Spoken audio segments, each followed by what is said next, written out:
जौनपुर में समाजी तंजीम Neelab children and women development council के ज़ेरे एहतमाम खुराक के आलमी दिन के हवाले से वॉक का एहतमाम किया गया। मज़ीद जानते हैं इस रिपोर्ट में। असिस्टेंट कमिश्नर जौनपुर फारूक अहमद मलक ने कहा कि खुराक का आलमी दिन मनाने का बुनियादी मकसद लोगों के इस अमर की आगाही देना है कि ग़िज़ाई कमी को दूर करने के लिए हुकूमतों के साथ साथ शहरियों का भी फर्ज बनता है कि वो अपना अपना किरदार अदा करें। समाजी तंजीम Neelab children and women development council के ज़ेरे एहतमाम खुराक के आलमी दिन के हवाले से मुनक़दा वॉक जिसकी उन्होंने क़यादत की, मौका पर गुफ्तगू करते हुए उन्होंने कहा 16 अक्टूबर जो है इंटरनेशनली वर्ल्ड फूड डे के हवाले से ऑब्जर्व किया जाता है और इस डे का सिर्फ और सिर्फ मकसद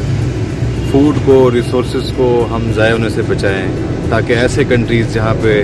स्कैर्सिटी ऑफ रिसोर्सेज है, वहाँ पे फूड के इश्यूज़ हैं, लोगों को बेसिक नेसेसिटीज़ नहीं मिल रही, तो वहाँ पे फूड जो है वो मिले और जो डिप्लीशन ऑफ रिसोर्सेज है वो कम से कम हो। दुनिया में ग़िज़ाई कमी का शिकार ममालिक खुराक की बचत की जाती है तो इसे ज़ाया होने से बचाया जाता है। इंसानी ज़रूरत के मुताबिक खुराक के इस्तेमाल से ही ग़िज़ाई कमी पर काबू पाया जा सकता है। इस मौका पर ADLG एडमिनिस्ट्रेटर बल्दिया दारजा जुल्करनैन हैदर नीलाब के सदर Aftab Nawaz Mastoi, programme manager Muaz Asghar, general secretary Abdul Rauf Balam के अलावा इखलाक अहमद खान, मलक रब नवाज और दीगर ने शिरकत की।